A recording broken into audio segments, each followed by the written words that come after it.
Hello, नमस्ते, अस्सलाम वालेकुम, सत श्री अकाल, केड़ो हाल है और welcome to our channel DDC.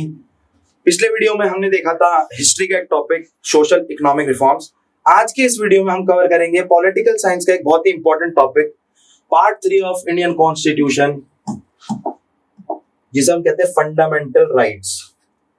Fundamental rights जो कि हमारे कॉन्स्टिट्यूशन में आर्टिकल 12 से लेके 35 तक क्लियरली मेंशन किए गए हैं। फंडामेंटल राइट्स, सबसे पहले देखना है कि फंडामेंटल राइट्स जो हैं, इसका जो कॉन्सेप्ट है वो इंडियन कॉन्स्टिट्यूशन में बोरो कहां से किया गया है। तो फंडामेंटल राइट्स का कॉन्सेप्ट यूएसए के कॉन्स्टिट्यूशन से है।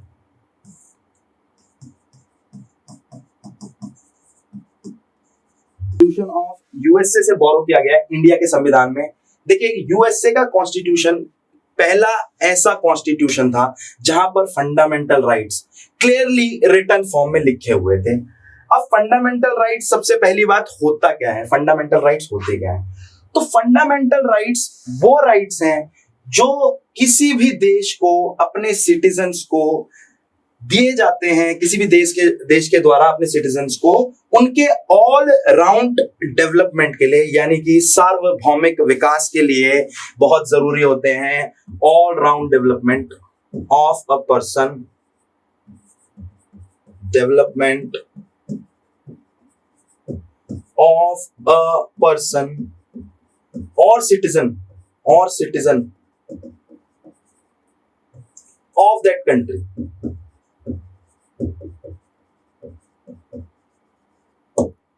तो इंडिया के संविधान में जब इंडिया का कॉन्स्टिट्यूशन बना तो इंडिया के कॉन्स्टिट्यूशन को डिवाइड किया गया 22 पार्ट्स में और 395 आर्टिकल्स में। हम देखते हैं कि हर पार्ट में कुछ अलग अलग प्रावधान है। तो जो फंडामेंटल राइट्स के जो कॉन्सेप्ट है और प्रावधान है, जो फंडामेंटल राइट्स हैं, वो लिखे गए कौन से पार्ट में? पार्ट 3 ऑफ इंडियन कॉन्स्टिट्यूशन में। आगे बढ़ते हैं। देखिए, part 3 of Indian constitution refers to the rights granted under article 12 to 35, यानी कि आर्टिकल 12 to 35 में जो बातें कही गई हैं, जो प्रावधान किए गए हैं, उनको ही हम फंडामेंटल राइट्स कहते हैं, जो कि पार्ट 3 में दिया गया है। कॉन्स्टिट्यूशन के पार्ट 3 22 में से जो तीसरा पार्ट है उसमें क्लियरली मेंशन किए गए हैं। Part 3 of Indian constitution is also called as Magna Carta of India. इसमें एक टर्म आ रही है मैग्ना कार्टा। मैग्ना कार्टा क्या मतलब होता है मैग्ना कार्टा का? देखिए, जब पहली बार इंग्लैंड यानी कि ब्रिटेन के जो किंग थे, उन्होंने पहली बार 1215 में रिटन फॉर्म में कुछ अधिकार, कुछ राइट्स अपने सिटीजन्स को दिए थे, और जिस चीज पर ये लिखे हुए थे उसको बोला गया मैग्ना कार्टा। मैग्ना कार्टा, जिस चीज पे लिखे हुए थे, तब तक पेपर का आविष्कार नहीं हुआ था, तो जिस चीज पे लिखे हुए थे उसको बोला गया मैग्ना कार्टा। तो इसलिए फंडामेंटल राइट्स को क्या कहा जाता है? इंडियन कॉन्स्टिट्यूशन का मैग्ना कार्टा भी कहा जाता है। They are called fundamental rights because these rights have been granted for all round development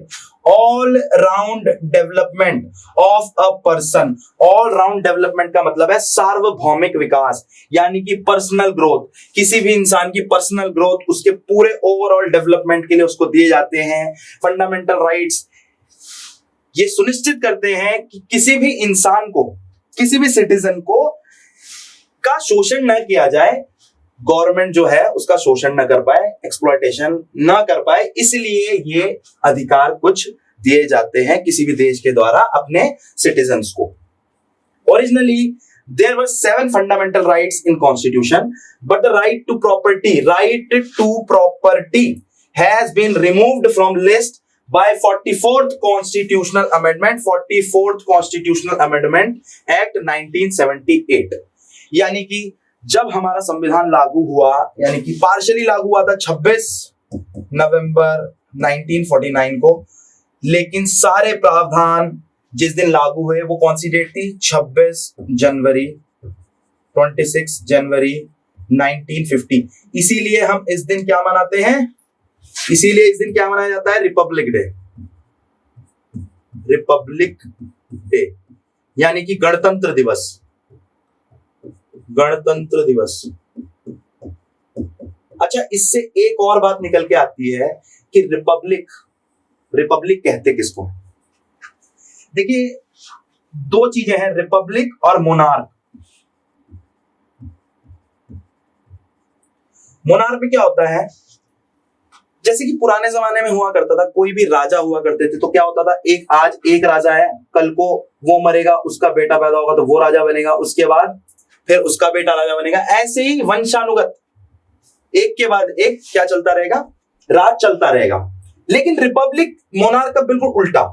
Republic का मतलब है जिस देश में, जिस कंट्री में उसका नॉमिनल हेड, उस कंट्री का नॉमिनल हेड, नॉमिनल हेड जनता के द्वारा, यानी कि बाय द पीपल, जनता के द्वारा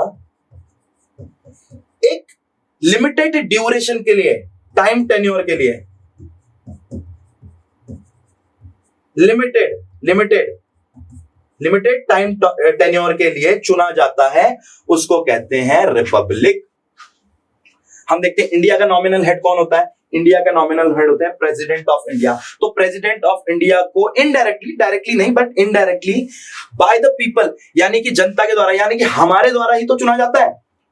ठीक है, जिनको हमने चुन के भेजा है पार्लियामेंट में, वो लोग किसको चुनते हैं, पार्लियामेंट में या लेजिस्लेटिव असेंबलीज में, वो लोग पार्ट लेते हैं किसके किसके चुनाव में, प्रेसिडेंट के चुनाव में। तो एक तरीके से इनडायरेक्टली बाय द पीपल ही तो चुना गया नॉमिनल हेड। नॉमिनल हेड कौन होता है, प्रेसिडेंट, और 5 साल के लिए चुने जाते हैं। इसका मतलब एक लिमिटेड ड्यूरेशन के लिए भी है, लिमिटेड टाइम के लिए भी है। तो क्या हुआ, इंडिया रिपब्लिक हुआ। अब आते हैं इस पॉइंट पे कि इस पॉइंट का मतलब क्या है। देखिए, जब ओरिजिनली जब 26 जनवरी 1950 को हमारा संविधान लागू हुआ, उस समय पार्ट 3 ऑफ कॉन्स्टिट्यूशन में 7 फंडामेंटल राइट्स थे। 7 फंडामेंटल राइट्स यानी कि मौलिक अधिकार कितने थे, 7। लेकिन 44th कॉन्स्टिट्यूशनल अमेंडमेंट यानी कि संवैधानिक संशोधन ये किया गया 1978 में, और आर्टिकल 31 जो कि था right to property, right to property, संपत्ति का अधिकार, इसको कॉन्स्टिट्यूशनल राइट बना दिया गया और फंडामेंटल राइट्स की लिस्ट से हटा दिया गया। और कहां डाल दिया गया, इसको ऐड कर दिया गया आर्टिकल 300A में ऐड कर दिया गया, और इसको एक कॉन्स्टिट्यूशनल राइट बना दिया गया। कॉन्स्टिट्यूशनल राइट बना दिया गया, फंडामेंटल राइट से हटा दिया गया, इसको कॉन्स्टिट्यूशनल राइट बना दिया गया इसको। अच्छा, संवैधानिक संशोधन क्या होता है, और संवैधानिक संशोधन यानी कॉन्स्टिट्यूशनल अमेंडमेंट, ये कॉन्सेप्ट इंडिया ने लिया कहां से, बोरो किस कॉन्स्टिट्यूशन से किया? देखिए, कॉन्स्टिट्यूशनल अमेंडमेंट का मतलब है जिस समय हमारा कॉन्स्टिट्यूशन बना, जरूरी तो नहीं है उस सिचुएशन के हिसाब से आज भी जो चीजें हैं वो वैलिड ही हो या सही ही हो, तो टाइम टाइम पे कुछ ना कुछ अपडेट करना पड़ता है कॉन्स्टिट्यूशन में समय के अनुसार। उसी को हम क्या बोलते हैं, अपडेशन। कोई भी अपडेशन कॉन्स्टिट्यूशन में, उसी को बोला जाता है कॉन्स्टिट्यूशनल अमेंडमेंट, संवैधानिक संशोधन। और संवैधानिक संशोधन का जो कॉन्सेप्ट है, कॉन्स्टिट्यूशनल अमेंडमेंट का जो कॉन्सेप्ट है, वो इंडिया ने बोरो किया है कहां से, borrowed by constitution of RS, Republic of south Africa. तो कॉन्स्टिट्यूशनल अमेंडमेंट का जो कॉन्सेप्ट है वो इंडियन कॉन्स्टिट्यूशन में बोरो किया गया है, कहां से, साउथ अफ्रीका के कॉन्स्टिट्यूशन से। ठीक है, आगे बढ़ते हैं। ठीक है, हमने बात की कि अभी तक हमारे पास कितने 1978 तक हमारे पास 7 फंडामेंटल राइट्स थे। लेकिन अब अभी 1978 के बाद जब राइट टू प्रॉपर्टी को हटा दिया गया और ऐड कर दिया गया आर्टिकल 300A में, उसके बाद हमारे पास कितने फंडामेंटल राइट्स बच गए, 6, जिनको हमने डिवाइड किया है कितने पार्ट्स में। देखिए, 6 अलग अलग पार्ट्स में डिवाइड किया हर एक फंडामेंटल राइट को। आएगा तो पार्ट 3 ऑफ कॉन्स्टिट्यूशन के अंदर ही, बट इसमें भी राइट टू इक्वलिटी यानी कि समता का अधिकार। अभी इसको इसके बाद हम डिटेल में पढ़ेंगे, अभी मैं आपको एक ओवरव्यू दे रहा हूं। समता का अधिकार या समानता का अधिकार। दूसरा जो कि आर्टिकल 14 से लेकर आर्टिकल 18 के अंदर, यानी कि टोटल आर्टिकल्स इसमें कितने हैं 5। राइट टू फ्रीडम यानी कि स्वतंत्रता का अधिकार। स्वतंत्रता का अधिकार, इसके अंदर हमारे कितने आर्टिकल्स आते हैं? इसके अंदर आते हैं 4 आर्टिकल्स। थर्ड राइट है हमारा राइट अगेंस्ट एक्सप्लॉयटेशन यानी कि शोषण के विरुद्ध अधिकार। शोषण, एक्सप्लॉयटेशन मतलब शोषण, शोषण के विरुद्ध अधिकार। इसके अंदर आते हैं हमारे 2 fundamental rights. Right to freedom of religion यानी कि धार्मिक स्वतंत्रता का अधिकार। धार्मिक, धर्म, धार्मिक, रिलीजन मतलब धर्म, धार्मिक स्वतंत्रता का अधिकार। इसके अंदर आते हैं हमारे 4 आर्टिकल, आर्टिकल 25, आर्टिकल 26, 27 एंड 28।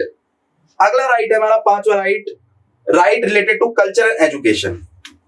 इसके अंदर हमारे आते हैं 2 आर्टिकल, यानी कि कल्चर एंड एजुकेशन का मतलब है शिक्षा एवं संस्कृति। कल्चर मतलब संस्कृति और एजुकेशन मतलब शिक्षा, शिक्षा और संस्कृति का अधिकार। इसके अंदर 2 आर्टिकल आते हैं। और सबसे important, last but not least, article 32 right to constitutional remedies यानी कि संवैधानिक उपचारों का अधिकार। संवैधानिक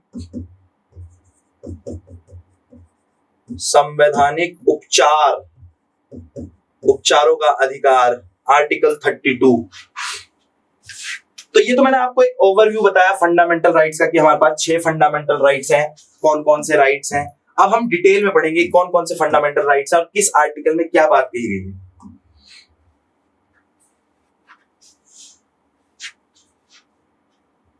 ठीक है, पहले हम जान लेते हैं थोड़ा सा फंडामेंटल राइट्स के बारे में, एक ओवरव्यू थोड़ा सा और जान लेते हैं। Fundamental rights ensure all round development of a person. ये चीज मैं आपको बता चुका हूं कि ऑल राउंड सार्वभौमिक विकास के लिए बहुत जरूरी है। If the state violets these rights, state का मतलब है यहां पर गवर्नमेंट, चाहे वो सेंट्रल गवर्नमेंट हो, स्टेट गवर्नमेंट हो। If the state violates these rights, then the person has the right to go directly to the Supreme Court of India और High Court।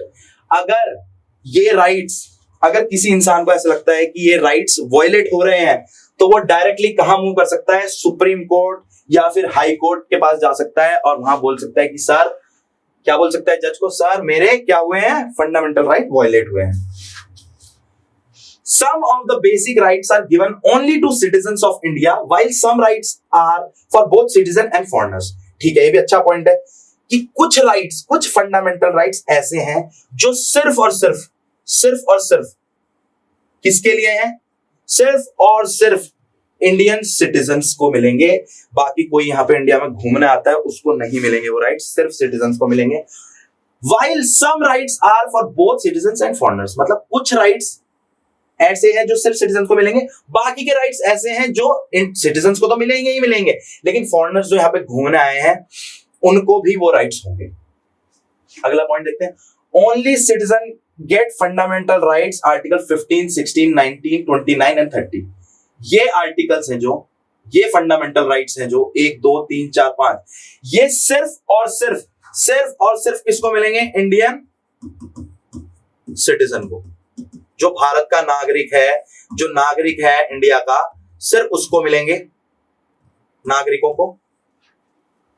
The rest of the rights are enjoyed by both citizen and foreigners. इनको छोड़ के, यानी कि article 14 से शुरू होते हैं, आर्टिकल 14 से आर्टिकल 32, आर्टिकल 15, 16, 19, 29, 30 को छोड़ दिया जाए, बाकी के जो फंडामेंटल राइट्स हैं वो सिटीजन को तो होंगे ही, साथ साथ जो फॉरेनर्स घूमने आए हैं यहाँ पे, ट्रैवलर्स हैं, उन सबको वो राइट्स होंगे।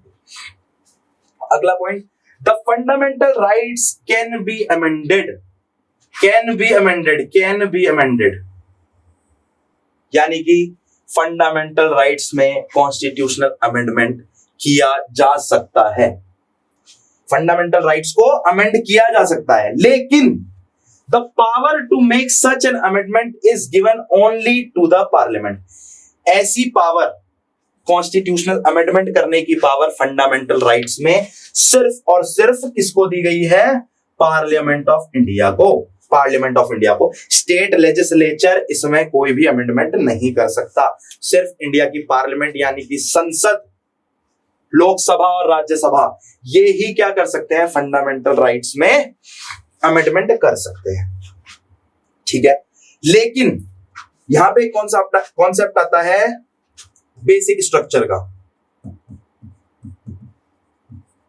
Basic structure of constitution, doctrine of basic structure, basic structure का कॉन्सेप्ट। बेसिक स्ट्रक्चर देखिए, अमेंडमेंट तो किया जा सकता है, लेकिन उससे जो बेसिक स्ट्रक्चर है कॉन्स्टिट्यूशन का वो अफेक्ट नहीं होना चाहिए।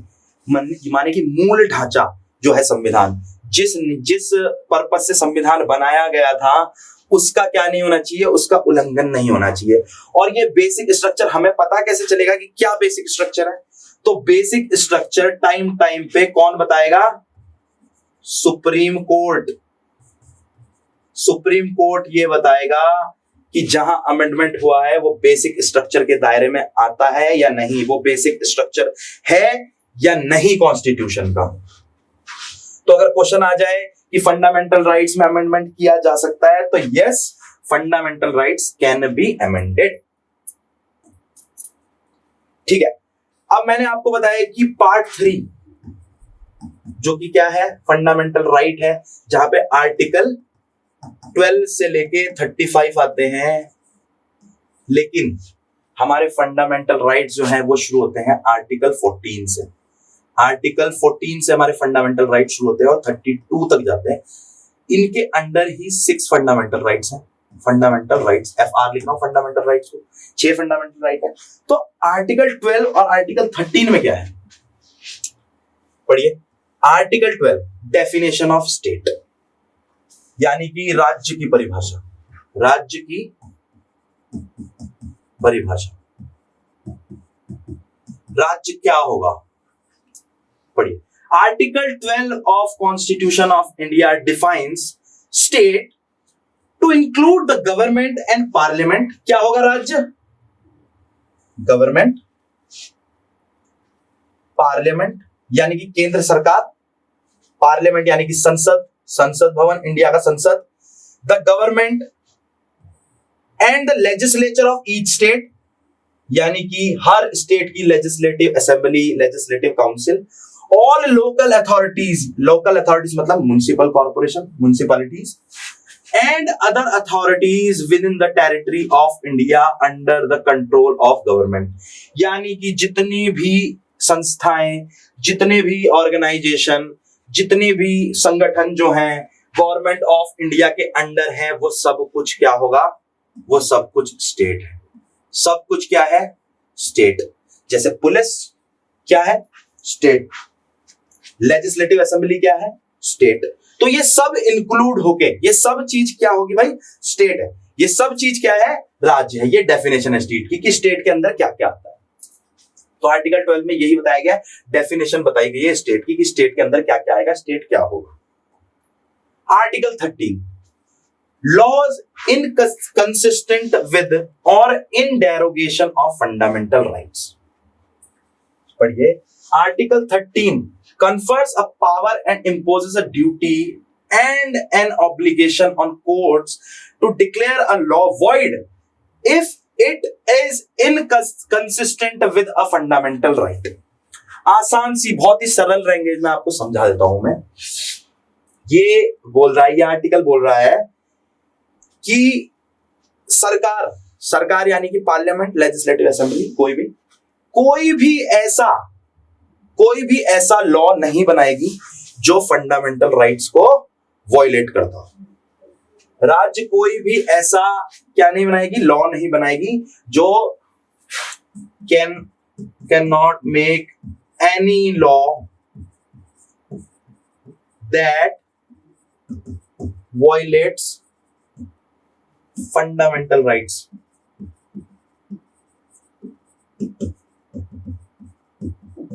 कौन नहीं बनाएगा? Government. Government can not make any law that violets fundamental right. कोई भी ऐसा लॉ नहीं बनाया जा सकता सरकार के द्वारा जो फंडामेंटल राइट का वायलेशन कर रहा हो। लेकिन अगर फंडामेंटल राइट का वायलेशन करने वाला कोई लॉ गलती से बन जाता है या बन गया तो वो क्या माना जाएगा? नल। या तो वो टोटल नल हो जाएगा या फिर उतना उतना नल माना जाएगा, उतना उतना वॉइड माना जाएगा जितना वो फंडामेंटल राइट्स को वॉयलेट कर रहा है। जहां से वो फंडामेंटल राइट्स को वॉयलेट कर रहा है वहां से उसको क्या कर देंगे? वॉइड, नल घोषित कर दिया जाएगा। और नल घोषित करेगा कौन करेगा? Supreme court. Supreme court. Judiciary power सबसे बड़ी कौन है इंडिया में? Supreme court. The supreme court of India. तो सुप्रीम कोर्ट ही डिसाइड करेगा। आई होप ये समझ आ गया होगा आपको। तो अब शुरू करेंगे हम, अब आएंगे हम फंडामेंटल राइट्स पे और डिटेल में पढ़ेंगे फंडामेंटल राइट्स को। ठीक है, पहला राइट, फर्स्ट राइट हमारा, फर्स्ट राइट टू इक्वालिटी यानी कि समता का अधिकार। समता का अधिकार। देखिए हमारे संविधान निर्माताओं ने, जिन्होंने हमारा संविधान बनाया, कॉन्स्टिट्यूएंट असेंबली के जो मेंबर्स थे, ड्राफ्टिंग कमेटी के जो चेयरमैन थे जिनका नाम था डॉक्टर भीमराव अंबेडकर साहब, उन्होंने समानता के स्थान पे समता वर्ड का यूज किया है। समानता का नहीं यूज किया है, समता वर्ड का क्यों यूज किया है? देखिए समता और समता में डिफरेंस समझिए पहले। समानता क्या होती है और समता क्या होती है? समता, समानता। एक एग्जांपल के थ्रू मैं आपको समझाता हूं। समानता क्या है? देखिए अगर मान लो 4 लोग हैं और हमारे पास 12 रोटी है, ठीक है, तो अगर हम समानता के अकॉर्डिंग जाएं तो समानता मतलब बराबरी, तो क्या होना चाहिए? 12 रोटी है, 12 रोटी है और लोग कितने हैं? 4 लोग हैं, तो हर इंसान को कितनी रोटी मिलनी चाहिए? 3 रोटी मिलनी चाहिए ना। लेकिन समता क्या कहता है? देखिए अब ऐसा भी तो हो सकता है कि इन चारों में से इस आदमी को भूख थोड़ी ज्यादा हो, इसको थोड़ी कम हो, इसको हो ही ना भूख, ठीक है, और इसको भी थोड़ी कम भूख हो। तो हम क्या कर सकते हैं ऐसे में कि भाई हमारे पास 12 रोटी है तो इसको भूख ज्यादा है तो इसको 6 रोटी दे दी, इसको भूख नहीं ना के बराबर इसको बोला चलो 1 रोटी से काम चला लो आप, क्योंकि 1 रोटी बहुत आपके लिए, आपको भूख नहीं है। इनको हमने बोला कि आप 3 रोटी खा लो, इनको बोला 2 रोटी खा लो। तो जरूरत के हिसाब से जिसको जितनी जरूरत है उतना देना, इसको कहा गया समता। तो समानता और समता में फर्क समझ आ गया होगा आपको। तो हम जब इक्वालिटी की बात करेंगे तो हम समानता की, हम समता की बात करेंगे कि जिसको जितनी जरूरत है उस हिसाब से देना ताकि बराबरी हो सके, प्रैक्टिकल लेवल पे हम बराबर ला सके सबको। तो इसके अंदर कितने कितने हमारे, मैंने क्या बताया था? 5 आर्टिकल्स आते हैं राइट टू इक्वालिटी के अंदर। Article 14, the state shall not deny to any person equality before the law, equality before the law और the equal protection of the laws within the territory of India, India की territory के अंदर, on the grounds of religion, race, caste, sex और place of birth. Religion यानी कि धर्म, race यानी कि कलर, ठीक है, जात, लिंग, स्त्रीलिंग पुल्लिंग और जन्म स्थान। इसका मतलब क्या? रंग। तो ये आर्टिकल क्या कह रहा है? देखिए, the state shall not deny any person equality before law, equality before law और equal protection of law within the territory of India on the grounds of, कौन से ग्राउंड्स, कौन कौन से? इनके आधार पर, इनके धर्म, रंग, जात, जन्मस्थान और लिंग के आधार पर क्या नहीं होगा? कानून सबके लिए बराबर होगा। इनके अकॉर्डिंग किसी के लिए वेरी नहीं कर सकता कानून, ठीक है। इक्वालिटी बिफोर लॉ, यानी कि कानून के सामने सब समान है, और इक्वल प्रोटेक्शन ऑफ लॉ, कानून के समक्ष समता, ठीक है। कानून सबके लिए बराबर है, कानून से ऊपर कोई नहीं है। ये आर्टिकल 14 कहता है कि कानून सबके लिए बराबर है, चाहे भाई वो किसी भी कहीं भी पैदा हुआ हो, किसी भी धर्म का हो। ऐसा थोड़ी है कि हिंदू के लिए अलग लॉ होगा और मुस्लिम के लिए अलग लॉ होगा, ठीक है। फॉर एग्जाम्पल, एक एग्जाम्पल से समझाता हूं आपको। मान लो कोई एक इंसान है, उसने कोई क्राइम कर दिया, मान लो मर्डर कर दिया उसने कोई, तो मान लो एक हिंदू है, उसने भी मर्डर किया, और एक क्या है, मुस्लिम है, उसने मर्डर किया। तो हम ऐसा नहीं कर सकते, ऐसा तो नहीं होता ना कि भाई जो हिंदू है उसको कम सजा देंगे, या मुस्लिम है उसको ज्यादा सजा देंगे, या कोई मुस्लिम है तो उसको कम सजा मिलेगी उस क्राइम के लिए और हिंदू को ज्यादा सजा मिलेगी। तो हर किसी के लिए लॉ बराबर है, ठीक है। हर किसी के लिए लॉ के सामने, कानून के सामने सब बराबर है, ये कहता है आर्टिकल 14। आर्टिकल 15 क्या कहता है? The state shall not discriminate against any citizen on the ground of only religion, race, caste, sex, birthplace or any other of them, ठीक है। वही चीज आ गई, देखो, रिलीजन, धर्म, रेस, रंग, कास्ट, जात, सेक्स, लिंग, प्लेस ऑफ बर्थ, जन्म स्थान।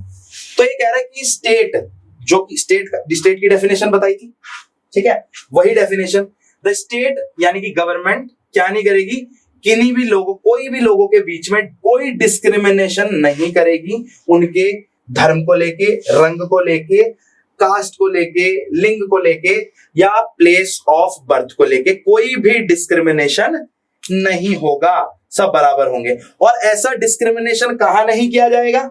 ऐसा डिस्क्रिमिनेशन कहां नहीं किया जाएगा? पब्लिक प्लेसेस पे नहीं किया जाएगा, पब्लिक प्लेसेस पे नहीं किया जाएगा। यानी कि पब्लिक प्लेसेस मतलब कोई रेस्टोरेंट, मान लीजिए कोई होटल हो, या कोई भी ऐसे स्थान, पब्लिक प्लेस मतलब जैसे कोई पार्क में चले गए आप, तो ये सब पब्लिक प्लेस, ऐसी जगह पे ऐसा कोई डिस्क्रिमिनेशन किसी के भी बीच नहीं किया जाएगा। अगला देखते हैं कौन सा आर्टिकल है। Article 16, there shall be equality of opportunity for all citizens in the matter relating to employment or appointment to any office under the state, ठीक है। matters related to employment or appointment to any office under the state। State की definition आपको clear है, तो बार बार बताने की जरूरत नहीं कि स्टेट किसको कहेंगे हम। सिंपल से वर्ड्स में, सिंपल, एकदम सिंपल लैंग्वेज में, सरकारी नौकरियों में क्या नहीं की जाएगा, किसी के बीच कोई इक्वल अपॉर्चुनिटी मिलेगी, सबको, कोई डिस्क्रिमिनेशन नहीं किया जाएगा। यानी कि लोक नियोजन में अवसर की समता, सबको सरकारी नौकरियों में, गवर्नमेंट जॉब्स में, सरकारी नौकरियों में क्या किया जाएगा, सबको इक्वल अपॉर्चुनिटीज मिलेंगी, ठीक है, इक्वल अपॉर्चुनिटीज मिलेंगी और एम्प्लॉयमेंट दिया जाएगा, ठीक है। किसी के बीच में कोई भी मतभेद या रंगभेद की नीति नहीं अपनाई जा सकती कि भाई क्या है कि नहीं, आप क्या हो, आप किसी और धर्म के हो तो आपको फॉर्म भरने की आजादी नहीं है, आप नहीं कर सकते गवर्नमेंट जॉब, तो ये सब नहीं है। किसी भी, अगर वो इंडिया का सिटीजन है तो क्या है भाई, उसको इक्वल अपॉर्चुनिटी मिलेगी, कहां, सरकारी नौकरियों में। लेकिन इन सब बातों के होते हुए भी गवर्नमेंट को पावर दी गई है, पार्लियामेंट को ये पावर दी गई है कि वो पिछड़े हुए लोगों के लिए यानी कि ओबीसीज के लिए क्या कर सकती है, कुछ स्पेशल प्रोविजंस कर सकती है, प्रावधान कर सकती है, ठीक है। अब ओबीसी, अदर बैकवर्ड कास्ट, इसके बारे में थोड़ा सा बता देता हूं, ओबीसी रिजर्वेशन के बारे में आपको। देखिए, ओबीसी रिजर्वेशन के बारे में यह बताऊंगा कि ओबीसी जो रिजर्वेशन है, इसके लिए, ओबीसीज को रिजर्वेशन देने के लिए, यानी कि अदर बैकवर्ड कास्ट को रिजर्वेशन देने के लिए अभी तक भारतीय सरकार ने 2 कमिटीज, 2 आयोग बनाए थे। एक पहला आयोग बना था 1955 में, जिसका नाम था काका केलकर आयोग, काका केलकर आयोग, ये बना था 1955 में। इसने रिपोर्ट्स तैयार की, कितना आरक्षण देना चाहिए, क्यों देना चाहिए, कब देना चाहिए, लेकिन इसकी रिकमेंडेशंस को जो है एक्सेप्ट नहीं किया गया। फिर उसके बाद एक बीबी मंडल आयोग बनाया गया, बीबी मंडल आयोग, बीबी मंडल। देखिए, ये नाम पे है, जो इसके चेयरमैन थे उन्हीं के नाम पे आयोग का नाम है। काका केलकर कौन थे? इसके चेयरमैन थे, तो काल काका केलकर आयोग बोला गया। बीबी मंडल आयोग, बीबी मंडल इसके चेयरमैन थे। 1978 में इसने अपनी सिफारिशें दी, यानी कि अपनी रिपोर्ट्स दी 1978 में, और इसने अपनी रिपोर्ट्स में कहा कि भाई ओबीसीज को 27% तक रिजर्वेशन क्या है सरकारी नौकरियों में या सरकारी शिक्षण संस्थानों में दिया जाना चाहिए। 1919 में जब हमारे वीपी सिंह साहब, जो हमारे तात्कालिक उस समय क्या थे, प्रधानमंत्री थे, उन्होंने इसी बीबी मंडल आयोग की रिकमेंडेशंस पे ओबीसीज को 27% तक रिजर्वेशन देना क्या किया था, तय किया था, अलाउ किया था कि ओबीसीज को अब 27% तक रिजर्वेशन दिया जा सकता है उनकी संख्या के आधार पर। ठीक है, तो मैं मानता हूं कि ये आर्टिकल भी आपको समझ आ गया होगा। आगे बढ़ते हैं। अगला आर्टिकल, आर्टिकल 17। आर्टिकल 17 क्या कहता है? आर्टिकल 17 बोल रहा है एबॉलिशन ऑफ अनटचेबिलिटी। अनटचेबिलिटी, छुआछूत। अनटचेबिलिटी किसको बोलते हैं? छुआछूत। सिंपल सी लैंग्वेज में छुआछूत। देखिए पुराने जमाने में बहुत हुआ करता था कि मैं अपर कास्ट का हूं, आप लोअर कास्ट के हो, निम्न जाति के, हम उच्च जाति के। आज की डेट में ये सब नहीं है। तो अनटचेबिलिटी यानी कि छुआछूत समझा जाता है कि जो नीची जात के लोग हैं, जो वैसे काम करा करते थे, उनको क्या किया जाता है, भाई इनको टच नहीं करना है, या मंदिरों में भी प्रवेश नहीं दिया जाता, उनको मंदिरों में नहीं आना है। वो क्या नहीं, वो जो पॉन्ड्स थे, गांव में तालाब हुआ करते थे, उनका भी यूज नहीं कर पाते थे। ठीक है, तो इसको खत्म करने के लिए, क्योंकि इक्वालिटी की हम बात कर रहे हैं, तो इक्वालिटी जब तक ये हम कास्ट सिस्टम खत्म नहीं करेंगे, कास्ट सिस्टम को खत्म नहीं करेंगे कि मैं बड़ा तू छोटा, इन सब चीजों को हम खत्म नहीं करेंगे, तब तक इक्वालिटी तो आ नहीं सकती। तो इसके लिए इस आर्टिकल को ऐड किया गया, एबॉलिशन ऑफ अनटचेबिलिटी यानी कि छुआछूत का अंत। ठीक है, आते हैं अगले आर्टिकल पर। Article 18, abolition of all titles except military and academic. Military and academic, abolition of titles यानी कि उपाधियों का अंत, टाइटल्स का अंत, उपाधियों का अंत, उपाधियां, उपाधियों का अंत, उपाधियों का अंत। यानी कि जो सरकार है वो कोई भी क्या नहीं देगी, किसी भी इंसान को कोई भी उपाधि नहीं देगी, कोई टाइटल नहीं देगी, कोई प्राइज नहीं देगी, क्योंकि इससे भी डिस्क्रिमिनेशन पैदा होता है।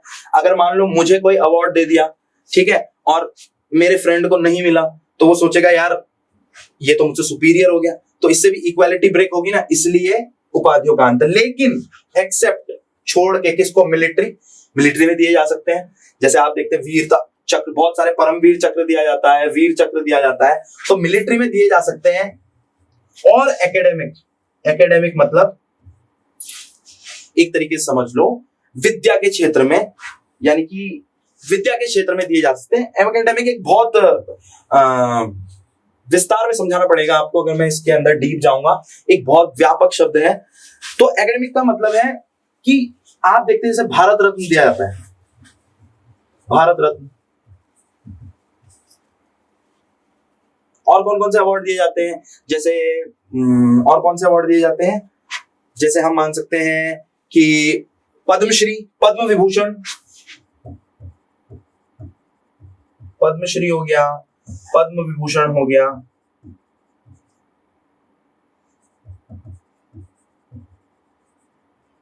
या एकेडमी अवार्ड हो गए, बहुत सारे अकादमी अवार्ड होते हैं, ज्ञानपीठ पुरस्कार, तो ये सब एकेडमिक के क्षेत्र में आते हैं, विद्या के क्षेत्र में आते हैं, तो इन सब ये वाले अवार्ड्स दिए जा सकते हैं। ठीक है, लेकिन बाकी टाइटल्स जो है नहीं दिए जा सकते, नहीं देगी गवर्नमेंट किसी को भी। अच्छा, इसी के अंदर एक बात और आती है कि अगर किसी इंसान को कोई बाहर का देश, मान लो मैं इंडिया में रहता हूं और मैंने कोई ऐसा बड़ा काम किया कि मुझे अमेरिका कोई प्राइज देना चाहता है, मुझे पुरस्कृत करना चाहता है, तो क्या मैं वो प्राइज ले सकता हूं?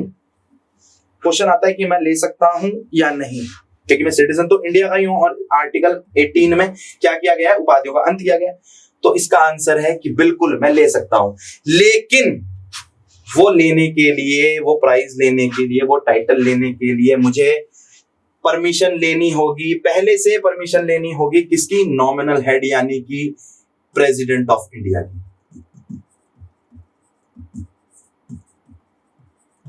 विद द परमिशन ऑफ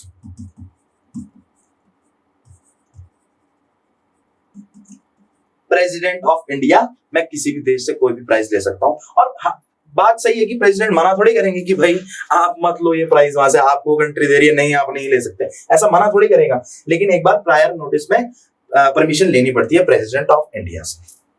तो ये रहा है हमारे 5 आर्टिकल किसमें? इक्वालिटी में। अब सेकंड हमारा फंडामेंटल राइट देखते हैं, राइट टू फ्रीडम यानी कि स्वतंत्रता का अधिकार। स्वतंत्रता का अधिकार, स्वतंत्रता का अधिकार। स्वतंत्रता के अधिकार में सबसे पहले आर्टिकल 19, इसके अंदर वैसे 4 आर्टिकल्स आते हैं, 19, 20, 19 से लेके 22 तक। कौन से राइट्स आते हैं हमारे? राइट टू फ्रीडम, स्वतंत्रता के अधिकार आते हैं। आर्टिकल 19, ठीक है, all citizen shall have the right of freedom of. तो आर्टिकल 19 के अंदर हमें 6 स्वतंत्रताएं दी गई हैं, 6 फ्रीडम्स दी गई हैं, ठीक है, इंडियन सिटीजन्स को। पहली स्वतंत्रता आर्टिकल 19 का part A, speech and expression. Speech and expression यानी कि विचार और अभिव्यक्ति की स्वतंत्रता। विचार और अभिव्यक्ति, हम कुछ भी बोल सकते हैं, कुछ भी बोलने की हमें आजादी है, अपने विचार व्यक्त कर सकते हैं ना। ऐसा तो नहीं है कि कोई आपको रोकने आ जाता है कि तेरे मन में ये विचार चल रहा है, नहीं नहीं नहीं नहीं तुम नहीं बोल सकते हैं विचार, नहीं भाई मेरे को बोलने की आती है, स्पीच बोलने की आजादी है मुझे। अच्छा, इसी के अंदर बोलने की आजादी के अंदर, स्पीच एंड एक्सप्रेशन के अंदर ही फ्रीडम ऑफ प्रेस भी आता है। फ्रीडम ऑफ प्रेस, आपने देखा होगा प्रेस भी तो कितने लोगों के खिलाफ बोलती है, कुछ भी बोलती है ना, गवर्नमेंट के खिलाफ भी बोल देती है कई बार। तो स्पीच एंड एक्सप्रेशन के अंदर ही एक बार एक क्वेश्चन आया है कि फ्रीडम ऑफ प्रेस कौन से आर्टिकल के अंदर आता है? तो freedom of press article 19A यानी कि speech and expression, freedom of speech and expression के आता है, के अंदर आता है। आर्टिकल 19 का part B, to assemble peacefully and without arms यानी कि एकत्रित होना, एक जगह पे एकत्रित होना होता है ना। हम दोस्त लोग क्या हो जाते हैं, एक जगह पे इकट्ठे हो जाते हैं, 10, 15, 20 लोग इकट्ठे हो गए, लेकिन विदाउट आर्म्स। ऐसा नहीं है कि हम बंदूकें लेके, बम लेके एक जगह पे इकट्ठे हो गए, ऐसा नहीं हो सकता। इससे तो क्या होगी, हिंसा हो सकती है भाई। तो assemble peacefully without arms. Article 19 का part 3, to form, freedom to form association और union. Freedom to form association, कोई भी संगठन और ग्रुप बनाने की आजादी। आप चाहो कल को कि एक नई पॉलिटिकल पार्टी आप बना दो तो बना सकते हो, कोई रोकने वाला है आपको? नहीं, बिल्कुल बनाई जा सकती है। तो to form an association and union, ये भी हमें एक फ्रीडम है। आर्टिकल 19 का part D, freedom to move freely throughout the territory of India यानी कि इंडियन टेरिटरी के अंदर, यानी कि इंडिया की जो बाउंड्री है ओवरऑल, उसके अंदर कहीं भी फ्रीली घूमने की आजादी। फ्रीली घूमने की आजादी, कोई रोकने थोड़ी आता है। आपको घूमने जाना है गोवा, एंजॉय करना है गोवा जाके, कोई रोकने आएगा आपको कि नहीं आप गोवा नहीं जा सकते? क्यों भाई? आर्टिकल 19 के पार्ट डी में मुझे ये आजादी दी है कॉन्स्टिट्यूशन ने कि मैं इंडियन टेरिटरी के अंदर कहीं भी क्या कर सकता हूं, घूम सकता हूं जहां मेरा मन हो। कई लोग सोच रहे होंगे कि अब मैं लद्दाख जाता हूं बाइक उठा के ठीक है। आर्टिकल 19 का part E, freedom to reside and settle in any part of the territory of India. Reside and settle, Indian territory के अंदर कहीं भी बसने की आजादी। मैं चाहता हूं कि आज मैं मान लो उत्तर प्रदेश में रहता हूं, कल को मैं चाहता हूं नहीं यार छोड़, मैं कहीं और घर बनाता हूं अपना। कहां बनाता हूं? मुंबई में घर बनाता हूं, तो जा सकता हूं, मैं कहीं भी रह सकता हूं, मुझे आजादी है। क्यों? क्योंकि मुझे right to freedom article 19E के अंदर ये आजादी मेरे कॉन्स्टिट्यूशन ने प्रोवाइड की है। लास्ट 6 आर्टिकल 19 का part G, freedom to practice any profession or to carry any occupation, trade or business. मतलब कोई भी व्यवसाय, कोई भी नौकरी, कोई भी बिजनेस करने की, व्यापार करने की आजादी। मैं अपनी मर्जी से चुन सकता हूं कि मुझे कौन सा प्रोफेशन अपनाना है, कौन सा ऑक्यूपेशन अपनाना है, या क्या बिजनेस करना है, मुझे बिजनेस करना है, क्या करना है, ये मेरे को आजादी दी गई है आर्टिकल 19 के पार्ट जी में। तो मैं मान सकता हूं कि आर्टिकल 19 भी आपको समझ आ गया होगा। Article 20, protection with respect to conviction for offences. ठीक है, अपराध और दोष सिद्धि के विषय में संरक्षण। अपराध और दोष सिद्धि, अपराध व दोष सिद्धि, दोष सिद्धि, ये हम एग्जाम्पल के थ्रू समझेंगे। देखिए, मान लीजिए कि किसी इंसान ने कोई अपराध किया और उस पर क्या हो गया, वो जो अपराध किया उसने, जो ऑफेंस किया, वो उस पर प्रूफ भी हो गया। ठीक है, मान लीजिए, एग्जाम्पल के थ्रू समझ रहे हैं, तो उसको इस चीज के लिए भी 3 फ्रीडम्स होंगी। इसके बाद भी उस पर क्या हुआ, उसने अपराध किया और प्रूफ भी हो गया, फिर भी उसे 3 फ्रीडम प्रोवाइड की गई है, किसमें, इंडियन कॉन्स्टिट्यूशन में।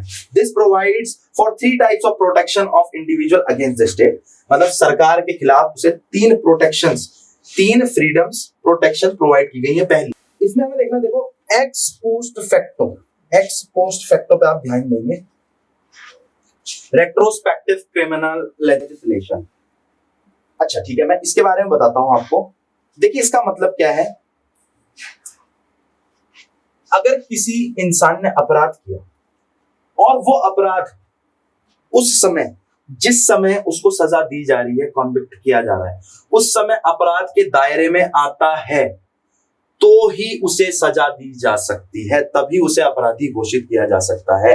यानी कि मान लीजिए उसने कोई ऐसा काम किया जो उस समय तक क्लियरली मेंशन ही नहीं था कि किसी ऑफेंस के दायरे में आता है, कि ये ऑफेंस है, लेकिन गवर्नमेंट को, स्टेट को ऐसा लगा कि नहीं यार, ये तो ऑफेंस है, तो अब से क्या शुरुआत की गई कि अब से ये ऑफेंस होगा। ठीक है, लेकिन जब इसने किया, किसी इंसान ने, उस समय तो ऑफेंस नहीं था, तो ऐसे ऑफेंस के लिए उसको सजा नहीं दी जा सकती। एक्स पोस्ट फैक्टो, ये याद रखना, ये टर्म एक्स पोस्ट फैक्टो।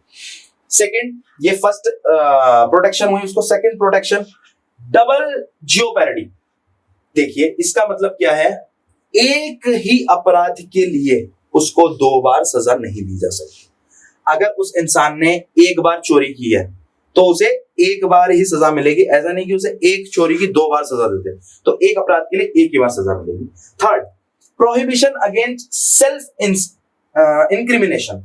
ठीक है, इसका मतलब है उसको अपने खिलाफ गवाही देने के लिए मजबूर नहीं किया जाएगा।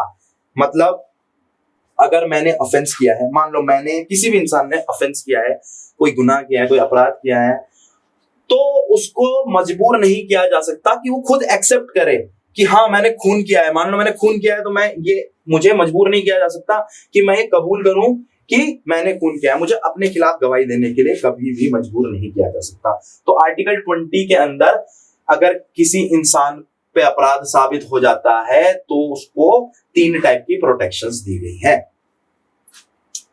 अगला राइट देखते हैं, आर्टिकल 21, बहुत ही important, right to life and personal liberty.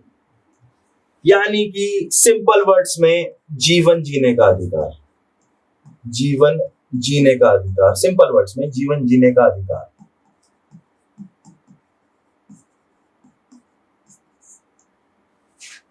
देखिए, हर इंसान को जिंदगी जीने का अधिकार है। कभी भी विधि द्वारा बनाई गई प्रक्रिया, यानी कि लॉ, पार्लियामेंट के द्वारा बनाया गया कोई लॉ, अगर उसने ऑफेंस किया है और पार्लियामेंट के द्वारा बनाए गए किसी लॉ के अकॉर्डिंग वो क्या घोषित हो जाता है, अपराधी घोषित हो जाता है, और उस अपराध के लिए मृत्यु दंड है, तभी उसे इस जीवन जीने के अधिकार से वंचित किया जा सकता है, वरना यह अधिकार नहीं छीना जा सकता। No person shall be deprived of his life and personal liberty by the state except as per the procedure established by law। procedure established by law मतलब विधि द्वारा बनाई गई प्रक्रिया, ठीक है, मतलब पार्लियामेंट द्वारा बनाया गया कानून। This article has a wide scope and interpretation has undergone many changes over the decades. ठीक है, हमें सिर्फ इतना ही जानना था कि भाई जीवन जीने का अधिकार और विधि द्वारा बनाई गई प्रक्रिया से ही उससे इस अधिकार से क्या किया जा सकता है, वंचित किया जा सकता है, वरना नहीं किया जा सकता, वंचित नहीं किया जा सकता जीवन जीने के अधिकार से उसे। विधि द्वारा स्थापित प्रक्रिया, प्रोसीजर एस्टैब्लिश्ड बाय लॉ, ये इंडियन कॉन्स्टिट्यूशन में कहां से बोरो किया गया है? जापान के कॉन्स्टिट्यूशन से बोरो किया गया है। क्या पता कभी कभी पूछ लेता है ऐसे क्वेश्चन भी। आर्टिकल 21 का part A, this article was introduced by 86th constitutional amendment in 2002। 2002 में सर्व शिक्षा अभियान आया था, सर्व शिक्षा अभियान, जिसकी टैगलाइन क्या थी? सब पढ़े, सब पढ़े, सब पढ़े, सब पढ़े, सब पढ़े, सब पढ़े। तो आर्टिकल 21A कब ऐड किया गया? 86th constitutional amendment, 86 constitutional amendment करके 2002 में। कब हुआ 86 कॉन्स्टिट्यूशनल अमेंडमेंट? 2002 में ऐड किया गया आर्टिकल 21 का पार्ट ए। और इसमें क्या कहा गया? It provides that the state shall provide free and compulsory education to all the children between the age of 6 to 14। 6 से 14 साल के बच्चों को फ्री, मुफ्त शिक्षा पाना उनका फंडामेंटल राइट है। ठीक है, सरकार उनको मुफ्त शिक्षा देगी क्योंकि उनका फंडामेंटल राइट है। तो ये कब ऐड किया गया? 2002 में ऐड किया गया। सर्व शिक्षा अभियान जब अटल बिहारी वाजपेयी जी, लेट अटल बिहारी वाजपेयी जी हमारे प्रधानमंत्री थे, उन्होंने किया था ये अमेंडमेंट और उन्होंने ऐड किया था ये fundamental right. Article 22, protection against arrest and detention in certain cases. देखिए इसका मतलब क्या है? निवारक निरोध के संबंध में संरक्षण, निवारक निरोध।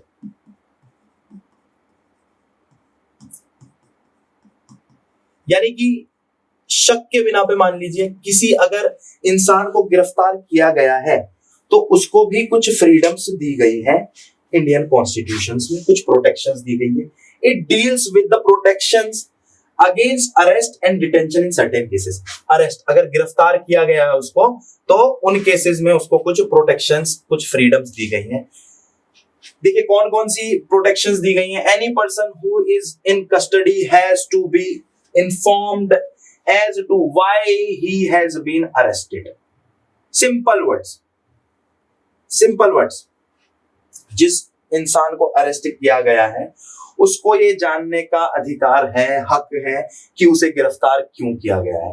अब ऐसा थोड़ी होता है कि पुलिस मेरे घर पर आई और मुझे उठा के ले गई कि भाई आप गिरफ्तार किया जाता है, आपको बताना तो पड़ेगा कि मेरे खिलाफ वारंट लाना पड़ेगा कि भाई आपको क्या कराया गया है, गिरफ्तार किया गया है, क्यों गिरफ्तार किया जा रहा है, आपको आपका कसूर क्या है, बताना तो पड़ेगा क्या कसूर है, क्या आपने अपराध किया है इसलिए आपको गिरफ्तार, या आप पे क्या इल्जाम है, किस लिए आपको गिरफ्तार किया जा रहा है। तो क्या है भाई, उसे जानने का अधिकार होगा, जानने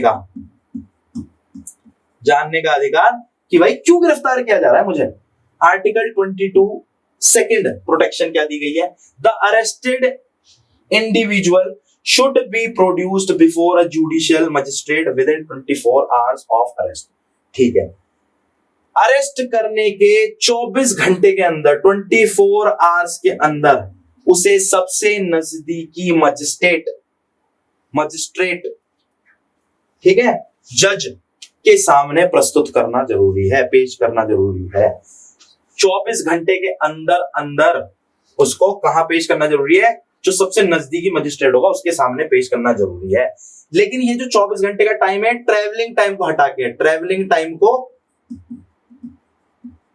हटा के 24 घंटे। अब मान लीजिए कि कहीं पे गिरफ्तार किया गया है किसी इंसान को, और वहां से जो सबसे पास वाला मजिस्ट्रेट है, जज है, जो भी कोर्ट है, वो कितनी दूरी पर है, मान लो 250 किलोमीटर की दूरी पर है या 500 किलोमीटर की दूरी पर है, तो अब ये तो 24 घंटे ट्रैवल करने में लग जाएंगे, तो 24 घंटे के अंदर पेश ही नहीं कर पाएंगे। इसलिए ट्रैवलिंग टाइम को हटा के ट्रैवल टाइम जितना भी 10 घंटे लगे, तो 24 प्लस 10 मतलब 34 आवर्स के अंदर उसको क्या करना पड़ेगा, नजदीकी मजिस्ट्रेट के सामने पेश करना पड़ेगा। आर्टिकल 23 का part 3, no individual who has been arrested can be kept in custody for more than the period determined by the judicial magistrate. इसका मतलब क्या है, जिसको गिरफ्तार किया गया है, अरेस्ट किया गया है, उसको कस्टडी में ज्यादा से ज्यादा कितने समय तक रखा जा सकता है, जितना मजिस्ट्रेट ने बोला है कस्टडी में रखने के लिए कि भाई आपको कस्टडी दी जाती है 2 दिन की, 4 दिन की, 5 दिन की, उससे ज्यादा उसको कस्टडी में नहीं रखा जा सकता। तो ये 3 प्रोटेक्शंस मैंने आपको बता दिए कि क्या क्या है with respect to arrest and detention. तो ये था हमारा सेकेंड राइट टू फ्रीडम। अब आते तीसरे राइट पे, राइट अगेंस्ट एक्सप्लॉयटेशन। इसके अंदर हमारे कौन कौन से राइट्स आते हैं, 20 आर्टिकल्स आते हैं, article 23, 24, article 23 and 24। Right against exploitation यानी कि एक्सप्लॉयटेशन का मतलब शोषण, शोषण के विरुद्ध अधिकार, विरुद्ध अधिकार, शोषण के विरुद्ध अधिकार। ठीक है, एक्सप्लॉयटेशन अगर किसी का हो रहा है उसके खिलाफ भी कुछ अधिकार है, आर्टिकल 23 और 24 में बताए गए हैं। Article 23, prohibition of traffic in human beings, human trafficking and force labour, यानी कि बंधुआ मजदूरी। ट्रैफिकिंग मतलब ह्यूमन ट्रैफिकिंग, मतलब ह्यूमन ट्रैफिकिंग मतलब इंसानों की, ह्यूमंस की खरीद फरोख्त,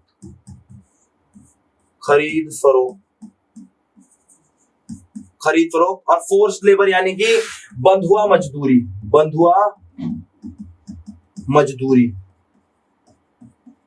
prohibition of trafficking in human beings and force labour. देखिए भाई, ये क्या करता है, ये प्रतिबंध, ये लगाता है प्रतिबंध किस पे, ह्यूमन ट्रैफिकिंग पे, यानी कि इंसानों की खरीद फरोख्त। इंसानों की खरीद फरोख्त किसी भी कारण, प्रोस्टिट्यूशन के लिए हो सकती है या ऑर्गन्स के लिए हो सकती है। आपने देखा होगा कई बच्चों को खरीद के सप्लाई कर दिया जाता है, कहीं और भेज दिया जाता है ऑर्गन्स के लिए। लड़कियों को भी खरीद फरोख्त की जाती है, लड़कियों की भी प्रोस्टिट्यूशन के लिए। तो इस सब पे बैन लगाता है आर्टिकल 23। और फोर्स लेबर पे, बंधुआ मजदूरी पे भी। बंधुआ मजदूरी मतलब ऐसी मजदूरी जिसके लिए कुछ पे न किया जा रहा हो। हम पुराने जमाने में देखते हैं ना कि क्या होता था कि कोई किसान होता था, वो किसी साहूकार से लोन ले लेता था कि मुझे साहब इतने पैसे चाहिए फसल लगाने के लिए, तो इतना साहूकार उन पे इतना सूद, इतना इंटरेस्ट लगा देते थे कि वो जो अमाउंट होता था वो पे कभी कर ही नहीं पाते थे। और उनके बच्चे जो हुआ करते थे वो उन साहूकारों के यहाँ जिंदगी भर मजदूरी करते थे और उस मजदूरी के उनको पैसे भी नहीं मिलते थे। तो ये क्या करता है, ऐसी बातों पे प्रतिबंध लगाता है article 23। Article 24, prohibition of employment of children in factories etcetera, hazardous factories, यानी कि ये प्रतिबंध लगाता है किस पे, जो बच्चे हैं, कितने, 6 से 14 साल के बच्चों को किसी भी खतरनाक कारखानों में, जैसे बम बनाने का कारखाना, ठीक है, कोई भी खतरनाक कारखाना जो बहुत, जैसे कोयले की खान हो गई, ऐसी जगहों पे बच्चों को, 6 से 14 साल के बच्चों को क्या ना करना, एम्प्लॉयमेंट ना देना, ऐसे एम्प्लॉय ना करना ऐसे काम करने के लिए। ठीक है, तो ये इस पे प्रतिबंध लगाता है। ये 2 आर्टिकल्स हो गए हमारे राइट्स अगेंस्ट एक्सप्लॉयटेशन। अब आना right to freedom of religion. Right to freedom of religion, इसके अंदर हमारे आते हैं 4 आर्टिकल्स, आर्टिकल 25 टू आर्टिकल 28। देखिए, रिलीजन का मतलब क्या है, धर्म। तो इस अधिकार का मतलब क्या हुआ, धार्मिक फ्रीडम मतलब स्वतंत्रता, धार्मिक स्वतंत्रता का अधिकार, धार्मिक स्वतंत्रता का अधिकार, धार्मिक स्वतंत्रता का अधिकार, इसके अंदर हमारे 4 आर्टिकल्स आते हैं, 25, 26, 27, 28। तो आर्टिकल 25 क्या कहता है? Freedom of conscience and free profession, practice and propagation of religion, यानी कि किसी भी इंसान को किसी भी धर्म को अबाध रूप से मानने की स्वतंत्रता, यानी कि कोई भी इंसान कोई भी धर्म मान सकता है, कोई भी धर्म मान सकता है। मैं आज हिंदू हूं, कल चाहूं मुझे ऐसा लगे कि मुझे क्या करना चाहिए, मुझे अपना धर्म परिवर्तन कर लेना चाहिए, मुझे ईसाई बन जाना चाहिए, तो मुझे कोई रोकने वाला नहीं है। मैं अपनी मर्जी का मालिक हूं, क्योंकि मुझे आर्टिकल 25 में ये फ्रीडम दी है, किसने? कॉन्स्टिट्यूशन ने, कि मैं किसी भी धर्म को अपनी मर्जी से मान सकता हूं। Article 26, freedom to manage religious affairs, freedom to manage religious affairs, इसका मतलब क्या है? धार्मिक कार्यों के प्रबंधन की आजादी, freedom to manage religious affair, धार्मिक कार्यों के प्रबंधन की क्या चीज? आजादी। इससे हम एग्जांपल के थ्रू समझते हैं। देखिए, मान लीजिए मैं हिंदू हूं, मान लीजिए क्या मैं हिंदू ही हूं, मैं हिंदू हूं और मैं चाहता हूं अपने घर में एक भागवत कराना, भागवत कथा कराना चाहता हूं, तो मुझे कोई रोक सकता है? नहीं रोक सकता। क्यों नहीं रोक सकता? क्योंकि मुझे कॉन्स्टिट्यूशन ने राइट दिया है कि मैं कोई भी धार्मिक कार्यों से रिलेटेड कोई भी प्रबंधन कर सकता हूं, मैनेज कर सकता हूं, कोई भी रिलीजियस अफेयर्स अपने मैनेज करने की मुझे आ जाती है। तो मैं भागवत अपने यहाँ कथा कराना चाहूं, कुछ भी करा सकता हूं। Article 27, freedom as to payment of taxes for promotion of any particular religion. Very good, बहुत ही अच्छा आर्टिकल है। देखिए, इस आर्टिकल में ये कहा गया है कि गवर्नमेंट यानी कि स्टेट जो है, वो जो टैक्स के रूप में सिटीजन्स पैसा देते हैं, उस पैसे को किसी भी एक स्पेशल धर्म के विकास के लिए खर्च नहीं कर सकता, डेवलपमेंट के लिए खर्च नहीं कर सकता। एक स्पेशल धर्म, क्योंकि हमारे कॉन्स्टिट्यूशन में कई बार सेक्युलर वर्ड, हमारे संविधान की प्रस्तावना में भी सेक्युलर यानी कि लोकतंत्र बोला गया। लोकतंत्र किसको बोला जाता है? लोकतंत्र सेक्युलर वर्ड बोला गया है, यानी कि वो देश जो किसी भी एक स्पेशल धर्म को फॉलो नहीं करता।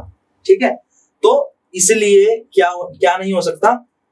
जो टैक्स के रूप में हमसे पैसा कलेक्ट करती है गवर्नमेंट, उसको किसी भी एक स्पेशल धर्म के डेवलपमेंट के लिए खर्च नहीं किया जा सकता सरकार के द्वारा।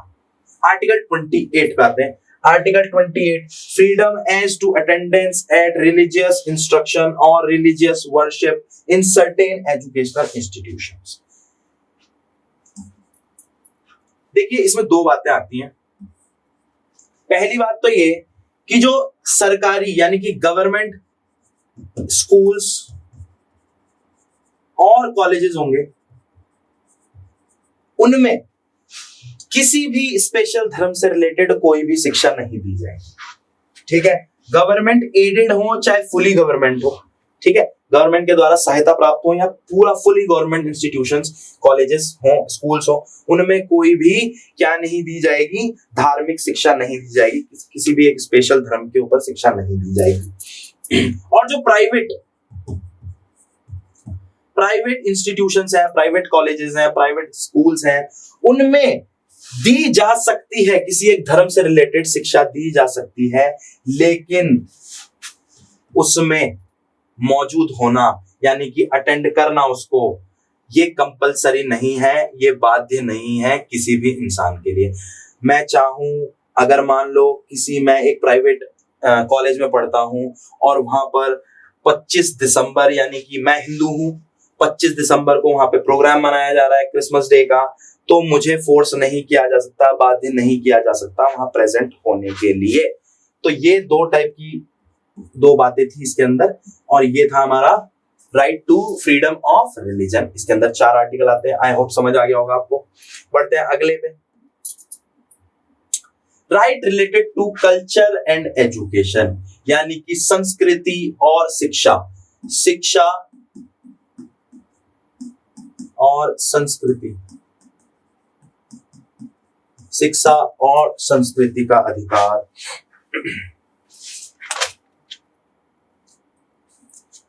इसके अंदर दो आर्टिकल्स आते हैं, आर्टिकल 29 एंड 30। आर्टिकल 29 कहता है protection of interest of minorities. This article is intended to protect the interest of minority group. यानी कि इसका मतलब क्या है? इसका मतलब है अल्पसंख्यक वर्गों के हितों का संरक्षण। माइनॉरिटीज मतलब अल्पसंख्यक, जो क्या है, जिनकी पॉपुलेशन इंडिया में कम है, ठीक है। Protection of interest of minorities यानी कि माइनॉरिटीज के हितों का संरक्षण। इसका मतलब क्या हुआ? देखिए, भारत के प्रत्येक नागरिक को, हर नागरिक को क्या है, अपनी भाषा, हर नागरिक, माइनॉरिटीज की बात कर रहे हैं, हर माइनॉरिटी को अपनी भाषा, अपना कल्चर, अपनी लिपि, अपनी संस्कृति, अपनी स्क्रिप्ट बचाए रखने की आजादी है, ठीक है। वो अपने कल्चर को, लैंग्वेज को और कल्चर, लैंग्वेज, स्क्रिप्ट, इन सब चीजों को क्या कर सकता है? प्रोटेक्ट कर सकता है। माइनॉरिटीज को ये क्या दिया गया है? ये राइट दिया गया है अंडर आर्टिकल 29। आर्टिकल 29 का part 1, this provides any section of the citizen residing in India having a distinct culture, language, देखिए वही बात आ गई, distinct culture, language, script, right to conserve their culture, language and script. तो minorities को ये अधिकार, क्या चीज? लैंग्वेज, अपनी स्क्रिप्ट, लैंग्वेज, कल्चर को बचाए रखने का अधिकार। आगे बढ़ते हैं। Article 30, rights of minorities to establish and administer educational institution. यानी कि अल्पसंख्यकों को अपनी रुचि के, अपने इंटरेस्ट के शिक्षण संस्थानों को चुनने और उनके एडमिनिस्ट्रेशन, प्रशासन से रिलेटेड राइट्स जो हैं आर्टिकल 30 में दिए गए हैं। यानी कि जो माइनॉरिटीज हैं वो क्या करेंगी? अपनी मर्जी से, अपनी इच्छा से कोई भी एजुकेशनल इंस्टीट्यूट खोल सकती है, चला सकती है, और सरकार इनको क्या नहीं करेगी? कभी भी नेग्लेक्ट नहीं करेगी। अगर सरकार कोई ऐसी स्कीम निकालती है जिससे एजुकेशनल इंस्टीट्यूशन से रिलेटेड कोई स्कीम्स निकालती हैं, तो उसमें इनको भी एड दी जाएगी। इनके साथ कोई भी डिस्क्रिमिनेशन नहीं किया जाएगा, इनके एजुकेशनल इंस्टीट्यूशंस के साथ। तो ये आर्टिकल 29 और 30 थे, शिक्षा और संस्कृति का अधिकार।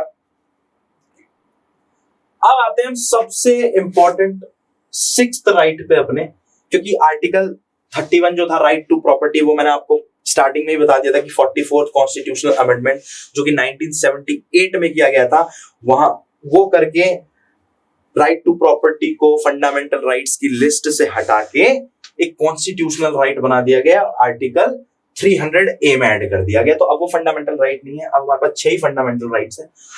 अब क्या है? आर्टिकल 32, लास्ट और नॉट द लीस्ट सबसे इंपॉर्टेंट फंडामेंटल राइट किसका? इंडियन कॉन्स्टिट्यूशन का, राइट टू कॉन्स्टिट्यूशनल रेमेडीज, यानी कि संवैधानिक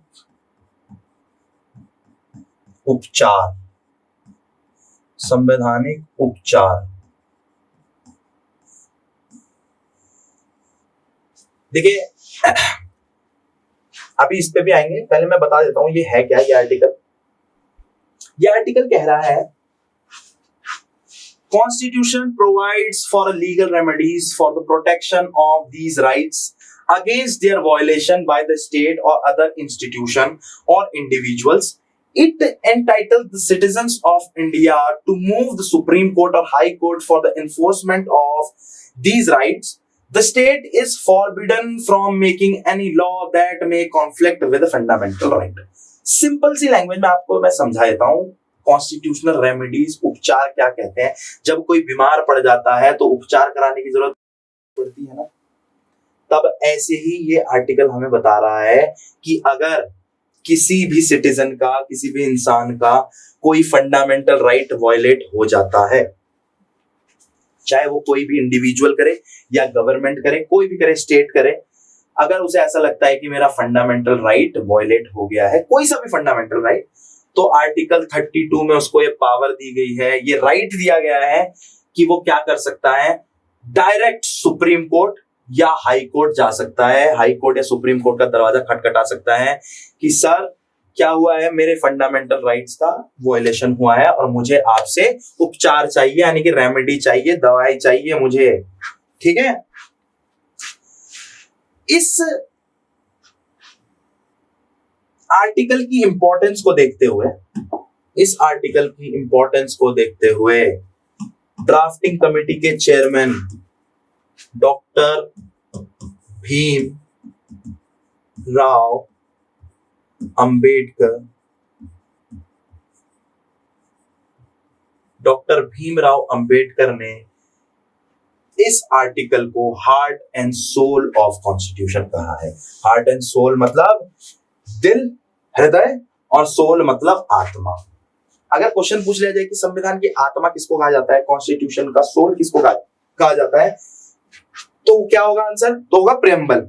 संविधान की आत्मा कहा जाता है प्रेम्बल यानी कि प्रस्तावना को। लेकिन अगर पूछा जाए heart and soul of Indian constitution किसे कहा जाता है, तो आर्टिकल 32 यानी कि राइट टू कॉन्स्टिट्यूशनल रेमेडीज को क्या कहा जाता है, heart and soul of Indian constitution. और किसने कहा था, ड्राफ्टिंग कमेटी के जो चेयरमैन थे डॉक्टर भीमराव अंबेडकर, जिन्होंने हमारा संविधान बनाया, उन्होंने कहा था इसको heart and soul of Indian constitution, दिल और आत्मा कॉन्स्टिट्यूशन की। ठीक है, ठीक है, आगे बढ़ते हैं। ठीक है, देखिए मैंने आपको कहा कि सुप्रीम कोर्ट और हाई कोर्ट कोई भी व्यक्ति जो है वो जा सकता है अगर उसको ऐसा लगता है कि मेरा फंडामेंटल राइट वायलेट हुआ है। अब सुप्रीम कोर्ट और हाई कोर्ट करेंगे क्या, सुप्रीम कोर्ट और हाई कोर्ट रिट इशू करेंगे। रिट क्या करेंगे, रिट इशू करेंगे। अब ये जानना है कि रिट होती क्या है। ठीक है, writs are written orders issued by the supreme court और high court of India to provide constitutional remedies to protect the fundamental rights of citizen from a violation. तो रिट ऐसे रिटन ऑर्डर हैं जो हाई कोर्ट या supreme court issue करता है, किस लिए, कॉन्स्टिट्यूशनल रेमेडी यानी कि उपचार देने के लिए किसी भी सिटीजन को, किस दशा में, उस दशा में जब उसका फंडामेंटल राइट वायलेट हुआ हो। तो रिट हम समझ गए कि रिट क्या है, रिट एक ऐसा ऑर्डर है जो सुप्रीम कोर्ट और हाई कोर्ट दोनों में से कोई भी इशू कर सकता है। क्यों इशू करेगा, उस कंडीशन में जब किसी इंसान का फंडामेंटल राइट वायलेट हुआ होगा। ठीक है, अब हमारे कॉन्स्टिट्यूशन में कितने टाइप की रिट्स हैं, 5 टाइप की रिट्स मेंशन की गई हैं, 5 टाइप्स ऑफ रिट्स मेंशन की गई हैं। देखेंगे, हम पढ़ेंगे क्या कौन कौन से रिट्स हैं। Type of writs, the constitution empowers the supreme court and high court to issue orders और रिट्स। ठीक है, अब कितने टाइप की मैंने रिट्स आपको समझा दिया। रिट्स है 5 type. Habeas corpus, habeas corpus का मतलब अभी हम डिटेल में पढ़ेंगे, पहले आप 5 जान लीजिए कौन कौन सी है। Habeas corpus, certiorari, prohibition, mandamus and quo warranto. 5 type के रिट्स हैं। First writ habeas corpus. Habeas corpus का मतलब है, इसे हिंदी में हम कहते हैं बंदी, बंधी, बंधी,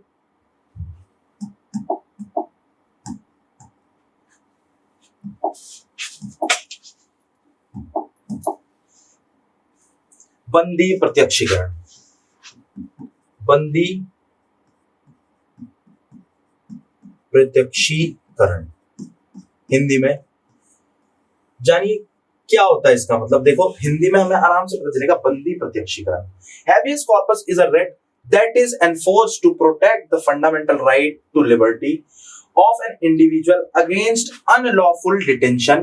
This writ commands a public official to deliver a detained person in front of court and provide valid reasons for the detention.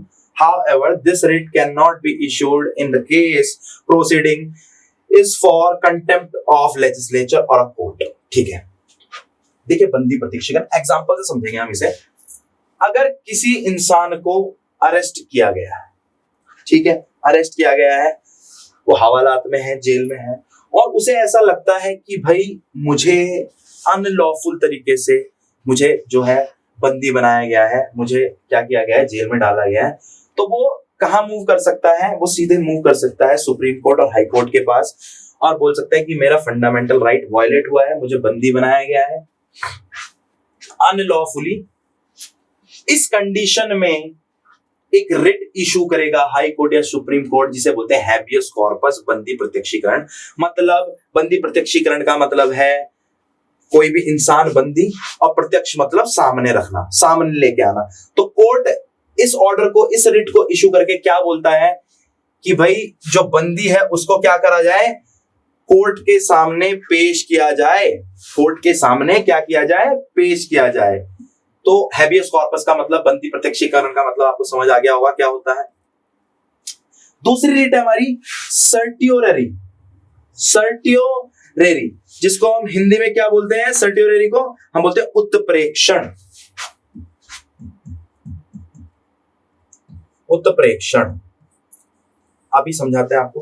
The writ of certiorari is issued to a lower court directing that the transfer of a case for review, usually to overrule the judgment of lower court. The Supreme Court issues the writ of certiorari in the case the decision passed by the lower court is challenged by the party. It is issued in case that higher court finds it a matter of over jurisdiction or lack of jurisdiction. देखिए इसके बारे में जान लीजिए। देखिए इसका मतलब होता है आगे भेजना, सिंपल से वर्ड में आगे भेजना। अगर लोअर कोर्ट से कोई भी मामला कहां लाना है, अपर कोर्ट को लाना है, तो अपर कोर्ट कौन सा रिट इशू करेगा, सर्टियोररी, कि भाई जो मामला आपके पास लंबित है, पड़ा हुआ है, जिसपे आप इस समय क्या कर रहे हो, फैसला कर रहे हो, तो उसको क्या करा जाए, हमारे पास भेजा जाए, मतलब अपर कोर्ट्स को। तो अपर इस रिट को कौन इशू करेगा, इस रिट को इशू करेंगे हायर कोर्ट। किसको, लोअर कोर्ट्स को। क्यों बोलेंगे, जो मामला आपके यहाँ चल रहा है, जो केस आपके यहाँ चल रहा है, उसको आप क्या करो, हमारे पास भेज दो। कई मामलों में जब अपीलिंग होती है हायर कोर्ट्स में, लोअर कोर्ट्स में कोई डिसीजन दिया गया और वो क्या होगा, उसको चैलेंज करना है हायर कोर्ट को, तो उस केस में भी हायर कोर्ट ये इशू कर सकते हैं कि भाई आपने जितने भी डॉक्यूमेंट्स वगैरह हैं उस केस से रिलेटेड, उसको कहां भेज दिया जाए, अपर कोर्ट्स को भेज दिया जाए। ठीक है, अगली रिट देखते हैं। प्रोहिबिशन। प्रोहिबिशन का मतलब है प्रतिषेध। प्रोहिबिशन का मतलब है प्रतिषेध, प्रतिषेध या फिर निषेध।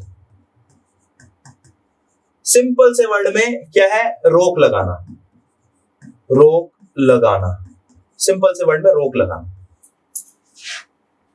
Prohibition is a writ issued by a higher court to a lower court to enforce inactivity in the jurisdiction.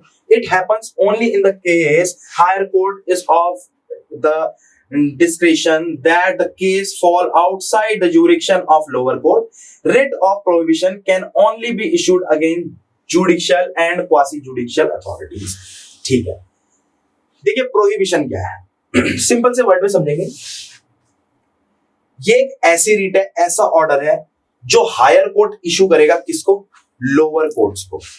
कब इशू करेगा, जब हायर कोर्ट को ऐसा लगेगा कि भाई लोअर कोर्ट जो है वो कौन सा काम कर रहे हैं, अपने जहां तक उनकी पावर है, पावर से ज्यादा काम कर रहे हैं, पावर के बाहर का काम कर रहे हैं, अपने अधिकार क्षेत्र से बाहर का काम कर रहे हैं, तब वो क्या करेगा, लोअर कोर्ट्स को ऐसे क्या करेगा, ऐसी रिट इशू करेगा।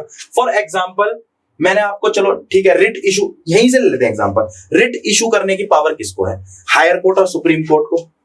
मान लीजिए कोई सेशन कोर्ट या लोअर कोर्ट क्या करे, रिट इशू कर दे, रिट इशू करने लग जाए, लेकिन उसकी तो पावर नहीं है रिट इशू करने की। तो ऐसे में हायर कोर्ट क्या करेगा, एक रिट इशू करेगा और क्या बोलेगा कि भाई आपको पावर नहीं है, आपको पावर नहीं है, आप अपने अधिकार क्षेत्र से बाहर का काम क्यों कर रहे हैं, नहीं करना चाहिए आपको। प्रतिषेध, रोक लगा देगा कि आप नहीं करेंगे ये काम। रोक लगाना। ठीक है, समझ आ गया होगा आपको। अगली रिट देखते हैं हम, मैंडेमस। अगली रिट का नाम है मैंडेमस। मैंडेमस को हिंदी में बोला जाता है परमादेश। परमादेश यानी कि परम आदेश, सबसे बड़ा आदेश। एक होता है आदेश, आदेश से भी बड़ा आदेश, किसी सुप्रीम अथॉरिटी का आदेश, परम आदेश। ये क्या है? The writ of mandamus is issued to a subordinate court, an officer of the government और a corporation or other institution commanding the performance of certain acts or duty। ठीक है। देखिए, मान लीजिए कोई ऐसा अधिकारी है, कोई ऐसा क्या है, पदाधिकारी है, कोई गवर्नमेंट ऑफिसर है, ठीक है, और वो अपनी ड्यूटी ढंग से नहीं कर रहा है, तो उसको क्या है, कोर्ट ये रिट इशू करेगी कि भाई आप अपना काम क्यों नहीं कर रहे हैं, आप क्यों नहीं कर रहे हैं अपना काम करें आप। ये आदेश देगा, परमादेश दे रहा है, ये आदेश देगा कि भाई क्या करें, आप काम करें। एक एग्जांपल लेके देखते हैं। मान लीजिए मैं LIC ऑफिस जाता हूं, मेरी कोई पॉलिसी कंप्लीट होने वाली है और मैं LIC ऑफिस जाता हूं, मेरा कुछ रिटर्न आना है LIC का, ठीक है, मान लीजिए कुछ भी पैसा मेरा रिटर्न आना है। अब क्या होता है, मुझे बार बार LIC के जो ऑफिसर्स हैं वो मुझे क्या कर रहे हैं, बार बार क्या कर रहे हैं, मुझे दौड़ा रहे हैं कि भाई आज नहीं होगा काम, कल होगा, कल नहीं होगा, परसों नहीं होगा, ये वाला कागज लेके आओ, ये चीज लेके आओ। तो क्या कर रहे हैं, जो उनका काम है वो क्या कर रहे हैं, उसको सही से नहीं निभा रहे हैं। तो ऐसे में क्या होगा, मैं बोलूंगा कि भाई मेरा फंडामेंटल राइट वायलेट हुआ है, मैं सुप्रीम कोर्ट या हाई कोर्ट के पास जाऊंगा। हाई कोर्ट कौन सा रिट इशू करेगा, मैंडेमस। किसको इशू करेगा, उस सरकारी, किसी भी को भी कर सकता है जो अपना काम ढंग से नहीं कर रहा है। सबऑर्डिनेट कोर्ट हो सकते हैं, ऑफिसर्स ऑफ गवर्नमेंट हो सकते हैं, कोई भी ऑफिसर। मैं आपको एग्जांपल जो दिया वो ऑफिसर्स ऑफ गवर्नमेंट का एग्जांपल दिया। तो ये रिट इशू करेगा किसको, उस अधिकारी को, ठीक है, और बोलेगा क्या, अपना काम, जो आपका काम है वो आप कीजिए, आप अपना काम नहीं कर रहे हैं, जो आपका काम है आप वो कीजिए, ठीक है। ये हो गई हमारी 4 रिट्स हो गई, और मैंने आपको बताया 5 टाइप की रिट्स होती है। अगली रिट है क्वो वारंटो, यानी कि अधिकार परीक्षा। Quo warranto is issued against a person who claims और serves a public office. Through this writ, the court inquires by what authority the person support his or her claim. तो इसका मतलब ये है कि सिंपल वर्ड्स में कि भाई कोर्ट ये रिट इशू करेगा कब, रिट इशू करके पूछेगा कि आप किस अधिकार से ये बात कर रहे हैं, ये काम कर रहे हैं। जैसे कोई अधिकारी, कोई भी सरकारी अधिकारी अगर अपने अधिकार क्षेत्र से बाहर का काम कर रहा है तो उससे इस रिट के माध्यम से उससे क्वेश्चन पूछा जाता है, क्वेश्चन पूछा जाएगा कि भाई आप किस अधिकार से ये काम कर रहे हैं। इस रिट के बदले क्या करना होता है, इस रिट के अंदर क्या करना होता है, फिर जवाब देना होगा उस ऑफिसर को, किसको, कोर्ट को जवाब देना होगा कि भाई मैं किस अधिकार से काम कर रहा हूं, एक एक्सप्लेनेशन देना होगा। तो ये रिट इशू की जाती है किसके लिए, एक किसी पर्सन के अगेंस्ट जो अपने अधिकार से बाहर का काम कर रहा हो। तो ये हो गई हमारी 5 रिट्स जो आर्टिकल 32 के अंदर दी गई हैं। और सुप्रीम कोर्ट और हाई कोर्ट को पावर है रिट इशू करने की। रिट्स तो दी गई है 32 में, लेकिन सुप्रीम कोर्ट इशू करता है आर्टिकल 139 के अंदर, और हाई कोर्ट को पावर है आर्टिकल 226 के अंदर रिट्स इशू करने की। तो आई होप आपको पूरा टॉपिक है फंडामेंटल राइट्स का आज हमारा समझ आ गया होगा, और